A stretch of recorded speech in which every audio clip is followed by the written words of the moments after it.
Bugun men pensionerlar uchun juda muhim bo'lgan masalani tushuntiraman. 1 iyulgacha kimlarga qanday summalar berilishi kerak? Yangi ro'yxat deganda nimani tushunish kerak? Pul nega hammaga bir xil tushmaydi va eng asosiysi, pensioner o'z nomi ro'yxatda bor yoki yo'qligini qanday tekshirish kerak? Bu ma'lumotni e'tiborsiz qoldirmang. Chunki ayrim odamlar o'zlariga tegishli to'lovni bilmagani uchun vaqtida murojaat qilmaydi. Keyin esa pul kechikadi yoki hujjat qayta ko'rib chiqiladi. Men sizga hammasini oddiy tilda, hayotiy misollar bilan tushuntirib beraman. Kanalga hoziroq obuna bo'ling, videoga like bosing. Chunki bunday ma'lumotlar aynan pensionerlar, ularning farzandlari va yaqinlari uchun juda kerak. Avval pensiya to'lovlari ko'pchilikka odatdagi tartibda berilardi. Kimdir plastik kartaga oladi, kimdir pochta orqali oladi. Kimdir bank bo'limidan naqd shaklda oladi. Odamlar ko'pincha faqat har oy tushadigan asosiy pensiyasini kutadi. Ammo amaliyotda pensiya tizimida faqat oddiy oylik pensiya emas, balki qayta hisoblash qo'shimcha ustama.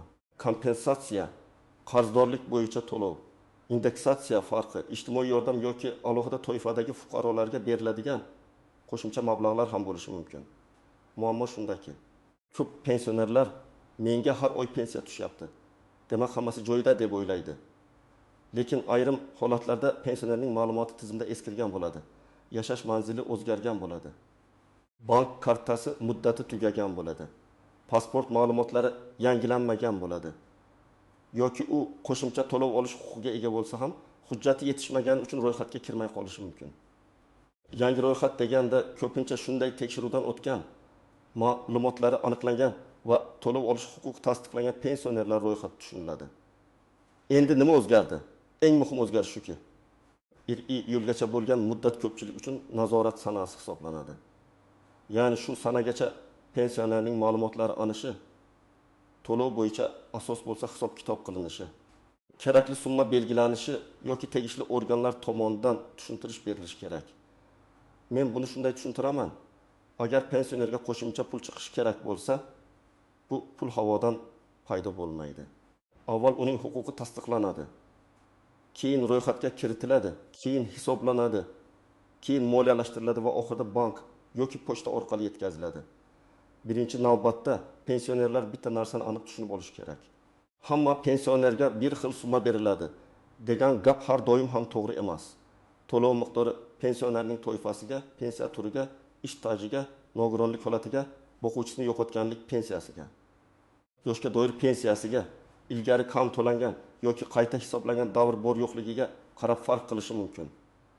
Masalan, birinchi holatni olaylik. 68 yoshli otaxon har oy 1.200.000 so'm pensiya oladi. Uning pensiyasi oddiy tartibda tushyapti. Bank kartasi ishlayapti. Pasporti yangilangan, manzili ham to'g'ri. Bunday odam xavotirga tushmasligi mumkin, lekin baribir tekshirish kerak. Nega? Chunki ayrim qo'shimcha to'lovlar avtomatik hisoblanadi. Ayrimlari esa hujjat talab qiladi. Agar otaxonning mehnat stajida ilgari hisobga olinmagan yillar bo'lsa, masalan eski ish joyidan ma'lumotnoma topilsa, pensiya qayta hisoblanishi mumkin. Bu holda 1 iyulgacha uning arizasi ko'rib chiqilsa, keyingi oylar uchun pensiyasi ko'payishi yoki o'tgan davr uchun farq summasi berilishi mumkin. Ikkinchi misol. 72 yoshli onaxon pochta orqali pensiya oladi. U qishloqda yashaydi, farzandlari boshqa shaharda. Onaxonning telefon raqami pensiya jamg'armasi yoki mahalla bazasida eskirgan. Agar unga qo'shimcha to'lov bo'yicha xabar yuborilsa, xabar yetib bormasligi mumkin. Pochta xodimi kelgan kuni uyda bo'lmasa, pul qaytib ketishi yoki keyingi yetkazish sanasiga qolishi mumkin. Shuning uchun bunday pensionerlarning farzandlari albatta mahalla, pensiya bo'limi yoki xizmat ko'rsatuvchi bank bilan bog'lanib, ma'lumotlar to'g'riligini tekshirish kerak. Uchinchi misol. Nogironligi bo'lgan pensioner bor. U nogironlik guruhi bo'yicha pensiya oladi. Lekin tibbiy komissiya hujjatlarida muddat ko'rsatilgan. Agar guruh muddati uzaytirilgan bo'lsa-yu, bu ma'lumot pensiya tizimiga vaqtida tushmagan bo'lsa, to'lov vaqtincha to'xtashi yoki noto'g'ri hisoblanishi mumkin. Bunday holatda pulim nega kamaydi deb kutib o'tirmaslik kerak. Tibbiy hujjat, shaxsni tasdiqlovchi hujjat va pensiya guvohnomasi bilan darhol murojaat qilish kerak. Chunki tizimdagi bitta sana yoki bitta raqam ham to'lovga ta'sir qiladi. 4-misol. Bo'g'uvchisini yo'qotganlik pensiyasini olayotgan oila bor. masalan, voyaga yetmagan farzandlar onasi orqali pensiya oladi. Agar bola 18 yoshga to'lsa, lekin kunduzgi ta'limda o'qishni davom ettirsa, ayrim holatlarda to'lov davom etishi uchun o'qish joyidan ma'lumotnoma kerak bo'ladi. Agar bu hujjat vaqtida topshirilmasa, ro'yxatda uzilish bo'lishi mumkin. Keyin o'ylab bizga to'lov tushmadi deb hayron bo'ladi. Sabab esa oddiy tizim bolaning holatini tasdiqlovchi hujjatni ko'rmagan. Men birinchi navbatda quyidagi pensionerlarga alohida e'tibor beraman. Agar siz yaqinda pasport yoki ID karta almashtirgan bo'lsangiz, ma'lumotlaringiz yangilanganini tekshiring. Agar bank kartangiz muddati tugagan bo'lsa yoki karta raqamingiz o'zgargan bo'lsa, pensiya qaysi hisob raqamiga tushishini aniqlang. Agar yashash joyingizni o'zgartirgan bo'lsangiz, eski manzil bo'yicha ro'yxatda qolib ketmaganmisiz? Shuni bilib oling. Agar sizda nogironlik guruhi, urush yoki mehnat faxriysi maqomi, alohida ijtimoiy toifa, yolg'iz yashovchi keksalik holati bo'lsa, qo'shimcha huquqlaringiz bor yo'qligini so'rang. Shuningdek, pensiyasi odatdagidan kam tushgan pensionerlar ham kutmasligi kerak. Masalan, siz har oy 1.500.000 so'm olardingiz. Bu oy 1.300.000 so'm tushdi. Bunday farqni balki keyingi oy qo'shib berar deb qoldirmang. Sababi aniqlanishi kerak. Bu bank komissiyasi emas, texnik xatolik emas, balki hujjat, qarzdorlik ushlab qolish, qayta hisoblash yoki boshqa sabab bo'lishi mumkin. Har bir ushlab qolishning qonuniy asosi bo'lishi kerak. Kimlar uncha xavotir olmasligi mumkin? Agar pensiyangiz har oy o'z vaqtida tushayotgan bo'lsa, ma'lumotlaringiz o'zgarmagan bo'lsa, qo'shimcha toifa yoki qayta hisoblash bo'yicha ariza bermagan bo'lsangiz, sizda katta xavotir bo'lmasligi mumkin. Lekin men baribir yiliga kamida bir marta pensiya ma'lumotlarini tekshirtirishni tavsiya qilaman. Chunki pensiya bu bir oylik masala emas. Bu yillar davomida olinadigan daromad. Bugun aniqlangan 1000 so'mlik farq bir yilda 600.000 so'm, bir necha yilda esa ancha katta pul bo'lib qoladi. Ko'pchilik qancha pul beriladi degan savolni beradi. Men bu savolga mas'uliyat bilan javob beraman. Aniq summa har bir pensionerning shaxsiy holatiga bog'liq. Agar gap odatdagi oylik pensiya haqida bo'lsa, sizga belgilangan pensiya miqdori beriladi.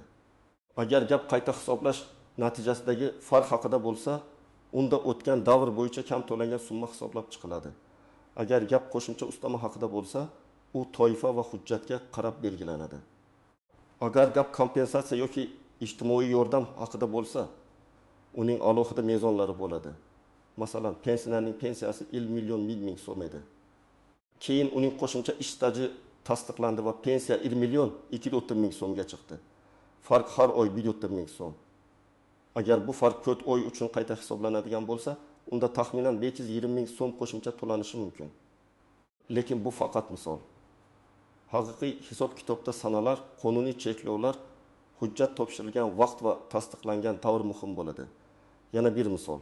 Pensionerga 1 million 800 ming so'm pensiya belgilangan.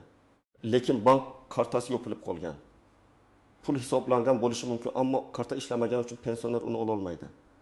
Bu holatda odam menga pul berilmadi deb o'ylaydi. Aslida esa pul to'lov tizimida turib qolgan yoki qaytarilgan bo'lishi mumkin. Shuning uchun bank bilan pensiya bo'limi o'rtasidagi ma'lumotni tekshirish zarur. Endi eng muhim nozik joylarga o'tamiz. Birinchi nozik jihat. Ro'yxatda bo'lish avtomatik ravishda pul darhol qo'lga tegadi degani emas. Ro'yxat tasdiqlanadi, keyin to'lov topshirig'i shakllanadi, keyin bank yoki pochta orqali yetkaziladi. Ayniqsa bayram kunlari, dam olish kunlari. Bank texnik ishlari yoki pochta jadvali sababli bir necha kunlik farq bo'lishi mumkin. Ikkinchi nozik jihat. Ayrim pensionerlar pulni qarindoshining kartasiga olishni xohlaydi. Men buni juda ehtiyotkorlik bilan ko'rishni maslahat beraman. Pensiya pensionerning o'ziga tegishli daromad. Agar ishonchnoma, vasiylik yoki qonuniy vakillik bo'lmasa, boshqa odam nomidagi hisobga bog'lash muammo tug'dirishi mumkin. Keyin nizo chiqsa, pensioner o'z pulini isbotlashga qiynaladi. Eng to'g'ri yo'l pensioner nomidagi karta, pensioner nomidagi hujjat, pensionerning o'zi tasdiqlagan tartib. Uchinchi nozik jihat, eski hujjatlar. Ko'p odamlar eski mehnat daftarchasini yo'qotgan, arxiv ma'lumotnomasi olmagan yoki ish joyi yopilib ketgan. Bunday holatda ham darrov taslim bo'lmaslik kerak. Arxivga so'rov berish mumkin.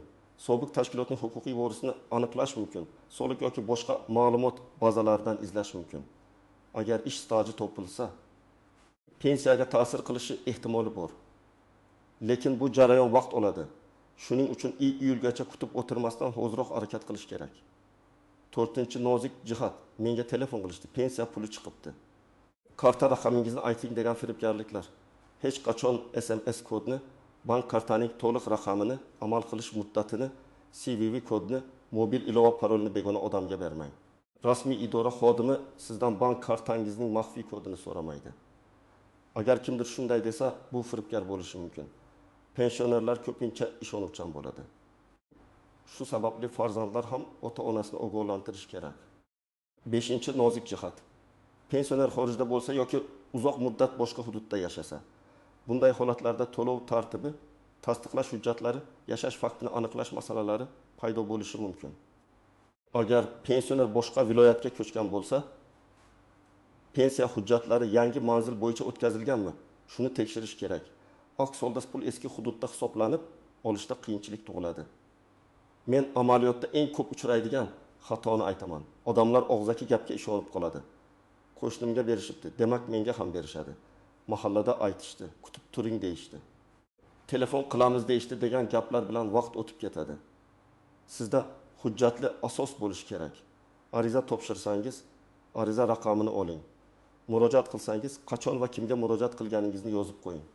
Javob berish muddati borligini biling. Ikkinchi xato, hujjatlarni to'liq olib bormaslik. Pensioner pensiya bo'limiga boradi, lekin ID karta uyda qolgan, bank rekviziti yo'q, mehnat daftarchasi nusxasi yo'q, nogironlik ma'lumotnomasi yo'q. Natijada bir ish uchun 2-3 marta qatnashga to'g'ri keladi. Ayniqsa keksa odamlar uchun bu qiyin. Shuning uchun oldindan ro'yxat qilib olish kerak. 3-xato farzandlarning befarqligi. Ko'p ota-onalar bolamni bezovta qilmay deb muammoni yashiradi. Lekin pensiya hujjatlari murakkab bo'lishi mumkin. Farzandlar kamida bir marta ota-onasining pensiya kartasi ishlayaptimi? Telefon raqami yangimi? Mahalladagi ro'yxatda ma'lumot to'g'rimi? To'lov kamaymaganmi? Shularni tekshirsa katta yordam bo'ladi. Endi nima qilish kerakligini aniq aytaman. Birinchi qadam, pensiyangiz oxirgi 3 oyda qancha tushganini tekshiring. Bank ilovasidan ko'ring. SMS xabarlarini solishtiring yoki bankdan ko'chirma oling. Agar pochta orqali olsangiz, qaysi sanada va qancha olganingizni yozib boring. Bu oddiy daftar bo'lishi mumkin. Muhimi, raqamlar qo'lingizda bo'lsin. Ikkinchi qadam, shaxsiy ma'lumotlaringizni tekshiring. ID karta yoki pasport, JSHR raqami, yashash manzili, telefon raqami, bank karta yoki hisob raqami to'g'ri kiritilganmi? Shuni aniqlang. Buni tuman yoki shahar pensiya bo'limi, davlat xizmatlari markazi, mahalla mas'ullari yoki tegishli rasmiy elektron xizmatlar orqali tekshirish mumkin. Agar internetdan foydalana olmasangiz, yaqinlaringizdan yordam so'rang. 3-qadam, agar pensiya qayta hisoblanishi mumkin deb o'ylasangiz, hujjatlarni yig'ing. Mehnat daftarchasi, arxiv ma'lumotnomasi, ish joyidan ma'lumot, harbiy xizmatga oid hujjat, farzand parvarishi davri bo'yicha hujjatlar, nogironlik hujjati, o'qish joyidan ma'lumotnoma, boquvchisini yo'qotganlik bo'yicha hujjatlar sizning holatingizga qarab kerak bo'lishi mumkin. Hamma hujjat bir odamga kerak emas, lekin o'zingizga tegishlisini tayyorlab qo'ying. 4-qadam, yozma murojaat qiling. Men doim aytaman, muhim masalada og'zaki so'rash bilan cheklanmaslik kerak. Arizada shunday mazmun bo'lishi mumkin. Mening pensiya to'lovlarim bo'yicha ma'lumotlarni tekshirib berishingizni, 1 iyulgacha belgilangan ro'yxatda bor yo'qligimni aniqlab berishingizni, agar qo'shimcha to'lov yoki qayta hisoblash asoslari mavjud bo'lsa, qonuniy tartibda hisob-kitob qilib berishingizni so'rayman. Arizaga hujjat nusxalarini ilova qiling va qabul qilinganligini tasdiqlovchi raqamni oling. 5-qadam, javobni kutibgina qolmang, nazorat qiling. Murojaat raqamini yozib qo'ying. Qaysi kuni topshirdingiz, kim qabul qildi, qachon javob berilishi kerak, bularni bilib oling. Agar javob kechiksa, qayta murojaat qiling. Agar rad javobi berilsa, sababini yozma shaklida so'rang. Chunki rad etish uchun ham asos bo'lishi kerak. Sizga tegishli emas degan umumiy gap yetarli emas. Qaysi norma, qaysi hujjat, qaysi sabab ekani tushuntirilishi kerak. 6-qadam, pul tushganda ham tekshiring. Masalan, sizga 700 ming so'm qo'shimcha to'lov tushdi. Darrov xursand bo'lib qo'ya qolmang. Bu qaysi davr uchun qanday hisoblangan? Keyingi oylarga ta'siri bormi? Pensiya miqdori oshdimi yoki bu bir martalik to'lovmi? Shuni bilib oling. Chunki bir martalik to'lov bilan doimiy ustama boshqa narsa. bir martalik to'lov o'tgan davr farqi bo'lishi mumkin. Doimiy ustama esa keyingi oy pensiyasiga qo'shilib boradi. Eng avvalo, yashash joyingizdagi pensiya jamg'armasi bo'limiga murojaat qilasiz. U yerda sizning pensiya hujjatlaringiz, to'lov holatingiz, qayta hisoblash asoslari bo'yicha ma'lumot bo'ladi. Agar masala hujjat topshirish, elektron so'rov yoki davlat xizmati bilan bog'liq bo'lsa, davlat xizmatlari markaziga ham borishingiz mumkin. Agar siz mahallada ijtimoiy yordam, yolg'iz keksalar ro'yxati, ehtiyojmandlik yoki parvarish masalasi bo'yicha savolga duch kelsangiz, mahalla mas'ullari bilan gaplashish kerak. Bank masalasi bo'lsa, bankka boring. Karta ishlamayaptimi? Hisob yopilganmi? Pul tushgan lekin yechib bo'lmayaptimi? SMS kelmayaptimi? Bularni pensiya bo'limi emas, bank ham tekshiradi. Pochta orqali oladiganlar esa o'z hududidagi pochta bo'limida yetkazish jadvali va qaytgan to'lovlar bo'yicha ma'lumot olishi mumkin. Agar pensionerning o'zi bora olmasa, yaqinlari yordam berishi mumkin. Lekin ayrim ma'lumotlar shaxsiy bo'lgani uchun ishonchnoma yoki pensionerning roziligi talab qilinishi mumkin. Shuning uchun oldindan telefon qilib, qaysi hujjat kerakligini so'rab oling. Bu keksa odamni behuda sarson qilmaslik uchun juda muhim. 1 iyulgacha eng asosiy ish ma'lumotlarini aniqlashtirish va huquqingiz bor bo'lsa arizani topshirishdir. Men buni alohida ta'kidlayman. Muddat yaqinlashganda idoralarda navbat ko'payadi, odamlar shoshiladi.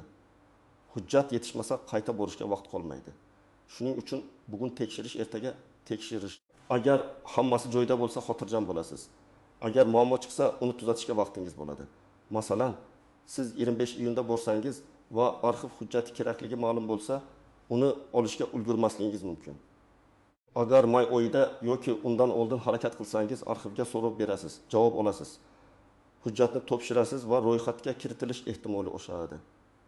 Pensionerlar uchun vaqt juda muhim. Chunki har bir kechikkan oy pulning kechikishi degani. Yana bir misol, onaxonning bank kartasi yutib iyunda tugaydi. U buni bilmaydi. Iyulda pensiya tushishi kerak bo'lganda karta ishlamay qoladi. Agar farzandi oldindan kartani tekshirganida yangi karta ochib, hisob raqamni yangilab qo'ygan bo'lardi. Shunday oddiy e'tibor pensionerni asabiylashishdan, navbatda turishdan va pul kutishdan saqlaydi. Demak, aziz tomoshabinlar, 1 yilgacha bo'lgan masala oddiy xabar emas. Bu pensionerning o'z pulini vaqtida olishi, qo'shimcha to'lovga huquqi bor yo'qligini aniqlashi va hujjatlarida xato bo'lsa tuzatish uchun muhim davr. Men sizga eng asosiy narsani aytaman. Kutib o'tirmang, tekshiring. Pensiya miqdorini solishtiring, hujjatlaringizni tayyorlang. Bank kartangizni tekshiring. Kerak bo'lsa yozma ariza bering va murojaat raqamini saqlang. Agar sizning oilangizda pensioner bo'lsa, bu videoni unga tushuntirib bering.